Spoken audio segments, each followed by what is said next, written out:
जरा ईमानदारी से सोचिए, क्या आपने कभी गौर किया है जितना ज्यादा आप पैसे के पीछे भागते हैं, पैसा उतना ही आपसे दूर क्यों चला जाता है?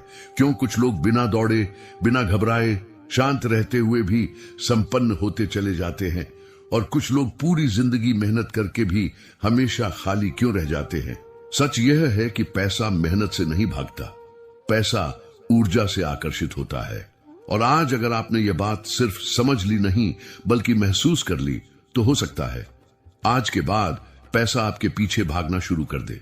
वीडियो को छोड़िए मत, क्योंकि जो आगे आने वाला है वह पैसा कमाने का तरीका नहीं, धन बनने की अवस्था है। पैसा तुम्हारे पीछे भागेगा। ये मत समझो कि यह शब्द किसी मोटिवेशनल पोस्टर की तरह है। ये कोई नारा नहीं है, ये अस्तित्व का नियम है। ऐसा नियम जो दिखता नहीं पर हर क्षण काम करता है। आदमी जब पैदा होता है तो उसके पास समय होता है, ऊर्जा होती है, जिज्ञासा होती है, और जैसे जैसे वह बड़ा होता है समाज उसे एक ही सपना पकड़ा देता है, पैसा। धीरे धीरे वह सब कुछ छोड़ देता है और एक ही चीज पकड़ लेता है। फिर वही चीज उससे छूटती चली जाती है। ये विडंबना नहीं, ये गणित है, जीवन का गणित। जो जितना पकड़ता है उतना ही खाली होता जाता है, जो जितना ढीला छोड़ता है उतना ही भरता जाता है। लेकिन यह समझ दिमाग से नहीं आती। दिमाग तो हमेशा जोड़ घटाव करता है।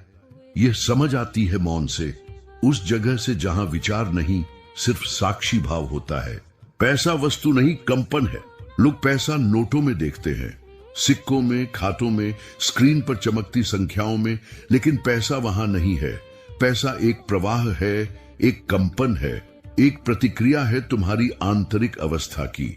जैसे तुम्हारा शरीर बीमार हो तो चेहरा बता देता है, वैसे ही तुम्हारी आंतरिक स्थिति तुम्हारे बैंक बैलेंस में दिखाई देती है। अगर भीतर घबराहट है, बाहर अस्थिरता होगी। अगर भीतर भय है, बाहर अभाव होगा। अगर भीतर स्पष्टता है, बाहर व्यवस्था बनेगी। और अगर भीतर प्रेम है तो बाहर समृद्धि स्वाभाविक रूप से उतरेगी। लोग पूछते हैं, हम मेहनत करते हैं फिर भी पैसा क्यों नहीं टिकता? क्योंकि मेहनत हाथों से हो रही है, लेकिन भीतर युद्ध चल रहा है, और युद्ध की ऊर्जा से कभी शांति का फल नहीं। दौड़ने वाला आदमी हमेशा देर से पहुंचता है, क्योंकि दौड़ में उसकी सांस टूटती है, नजर हिलती है, ध्यान बिखरता है। वह लक्ष्य को देखता है लेकिन रास्ते को नहीं। वह भविष्य में जीता है और वर्तमान खो देता है। और पैसा हमेशा वर्तमान में आता है। ध्यान दो, जब तुम किसी चीज के पीछे भागते हो तो तुम्हारी पीठ उस चीज की तरफ होती है जो तुम्हारे पास है। तुम वर्तमान की संपत्ति से मुंह